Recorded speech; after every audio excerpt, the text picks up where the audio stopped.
반갑습니다. 김태현입니다. 오늘은 2025년 1월 9일 오후 8시 2분을 지나고 있습니다. 오늘의 뉴스. 직원의 욕망을 채워주는 리더십이 필요하다. 그동안 서번트 리더십, 변혁적 리더십, 카리스마 리더십, 별별 리더십이 있었는데 또 욕망 리더십은 저도 처음 듣는 것 같은데요. 긍정 리더십도 있었고 많았죠. 오늘 내용을 보면은 부하 직원들이 일하는 이유는 본인 욕망을 채우기 위함이다 라고 되어 있어요. 욕망은 개인이 원하는 것이고 기업 성공을 내세우는 순간 직원들이 동기부여가 확 떨어져서 리더는 최상의 성과를 내려면 구성원의 욕망을 잘 관리하고 채워줘야 한다는 내용이에요. 상당히 도발적이죠. 그럴싸합니다. 요즘 워낙 MZ세대도 그렇고 다들 개인화가 강하다 보니까 이제는 직원도 욕망까지 관리해줘야 되는 시대가 됐나 봅니다.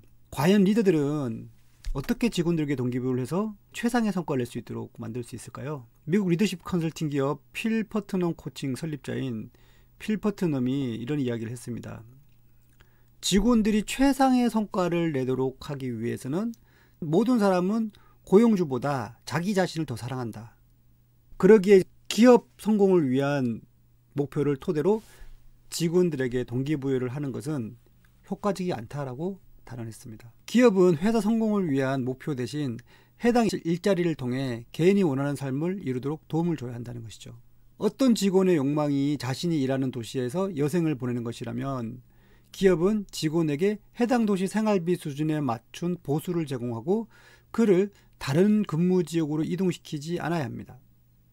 그에 따르면 사람들이 일하는 이유는 개인의 욕망을 채우기 위함이기 때문에 욕망 기반 리더십을 통해 직원들로부터 최상의 성과를 얻을 수 있다고 강조하는데요. 업무를 수행하는 것에 대한 대가로 본인이 원하는 삶을 얻는 것이 모든 사람의 가장 중요한 커리어 목표라는 점을 욕망 기반 리더십의 기본이라고 본 거죠. 요즘 돈 보상 많이 중요하잖아요.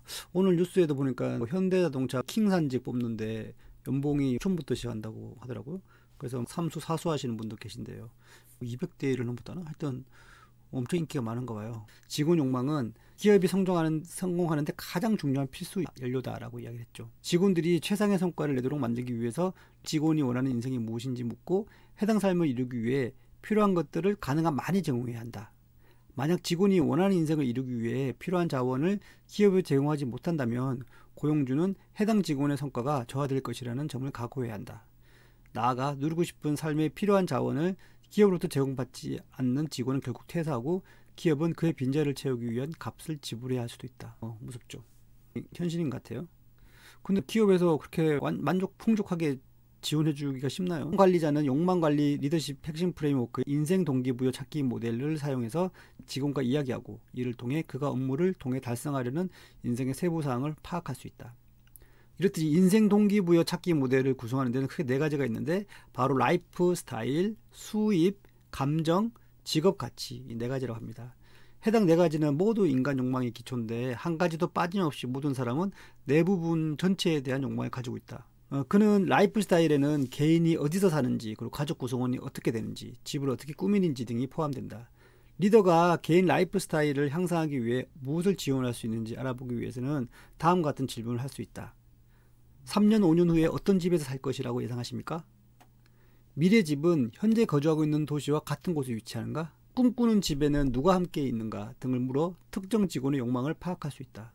보통 아닌데 이거? 수입은 개인 라이프 스타일을 위한 재정 자원이다. 수입과 관련해 직원의 생각을 알기 위해 리더는 돈을 어디에 사용하고 싶은가? 은퇴에 대한 당신의 생각은 무엇인가? 얼마만큼 돈이 있어야 충분하다고 생각하는가 등의 질문을 할 수 있다. 리더는 해당 질문들을 통해 정보와 개인 성과 평가를 바탕으로 어떤 직원이 더 큰 임금 인상을 받을 만한지를 파악하고 임원들에게 타당한 근거를 제시해 그의 보수가 인상되도록 힘써야 한다. 쉽지 않죠. 진짜 S급인지는 모르겠지만 보통 한국 정서에 수입이라든지 집까지 다 질문하고 이분은 미국 분이라서 그런지 하여튼 우리나라에 이게 쉽지 않겠다 생각이 좀 듭니다. 마지막은 직업의 가치다. 직원들은 깨어있는 대부분 시간 동안 일을 하거나 업무 생각을 하며 시간을 보낸다. 오랜 시간 사람들 머릿속을 차지하는 직업의 가치는 현 직장에서 계속 근무할 것인지 아니면 퇴사할 것인지를 판단하는 중요한 요소다. 고용주들을 되돌아보면 대부분이 직원 성과 향상을 위한 동기부여를 할 때 회사 성공을 목표로 세웠다. 이는 효과적인 방법이 아니다. 고용주의 성공은 절대 직원의 1순위 동기가 될 수 없다. 직원들이 최상의 성과를 만들기 위해서는 직원의 1순위 동기, 바로 일을 통해 개인이 원하는 삶을 이루고자 하는 욕망을 활용해야 한다. 여러 연구에 의하면 직원을 교체하는 데 드는 비용이 직원을 만족시키는 비용보다 5에서 12배 더 크다고 합니다. 만약 직원이 현 직장에서 원하는 삶을 얻지 못한다면 그들은 새로운 욕망을 찾지 않기 때문이죠. 대신 새로운 고용주를 찾게 되죠. 모든 기업이 가능한 직원의 욕망을 충족시켜 직원 교체에 이르는 비용을 줄이는 것에 관심을 두는 이유가 여기 있다. 직원 욕망 충족을 위해 기업이 어디까지 지원할 것인지에 한계를 두는 것은 중요하다. 모든 고용 환경에서 뛰어난 결과를 내기 위해서는 고용인과 고용주 모두에게 합리적인 거래가 오가야 한다. 즉 양측에서 수용 가능한 비용으로 필요한 것을 얻는 가치 교환이 이루어져야 한다. 만약 고용주가 직원이 욕망하는 바를 줄 수 없다면 최선의 조치는 직원이 원하는 것을 얻을 수 있는 다른 역할로 이동시키거나 빠르게 다른 고용주를 찾는 데 도움을 주는 것이다. 이거 쉽지 않을 것 같은데. 직원의 욕망은 결국 돈인가? 라고 물어보니까 확실하게 말한다. 직원의 욕망은 돈 이상이다. 물론 돈은 만족스러운 고용을 위해 필요한 중요한 요소다. 하지만 돈 외에도 많은 요소가 있다. 직장 밖에서 삶을 즐길 수 있는 시간을 갖고 본인이 살고 싶은 곳에 거주하고 마음의 평화를 누리고 매일 기분이 대체로 나쁜 것이 아닌 좋은 기분으로 살아가는 것 등이 직원들이 욕망하는 바에 포함된다. 직원과 1대1 대화를 나누는 것이 개인 욕망이 무엇인지 파악하는 가장 중요한 방법이다. 코칭, 원어원 미팅이네요. 가장 중요한 것은 직원 스스로 살아가는 만큼 절대로 고용주를 사랑하지 않는다는 사실과 이것이 괜찮다는 점을 인정하는 것이다.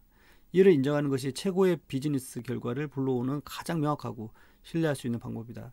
또한 리더는 기업이 제공할 수 없거나 제공할 마음이 없는 것을 직원에게 줄 수 있다는 약속을 하지 말아야 한다. 욕망 기반 리더십은 직원 성과를 이끌어내기 위해 기업의 한계를 부인하거나 속이는 방법이 아니다. 기업이 제공할 수 있는 것을 어떤 직원이 원하는 것인지 파악하고 자사가 제공할 수 없는 것을 누가 원하는지 알아내고 기업이 놓인 사항에 따라 자사 경영을 위한 차선의 결정을 하는 것이다. 와, 이거 쉽지 않네요. 욕망 기반 내용은 좋은데 결국은 기업이 니즈를 만족시켜줄 만한 경제적인 성과가 나야 되고 또 원어원 미팅을 통해서 그 사람이 커리어 패스, 경제적인 비경제적인 상담까지 해줘야 되는 디테일하게 맞춤식으로 케어해주는 서비스 쉽지 않을 것 같은데요. 쉽지 않네요. 쉽지 않아. 이제 욕망까지 챙겨야 되는 때였습니다. 오늘 내용은 이걸로 마치도록 하겠습니다. 감사합니다.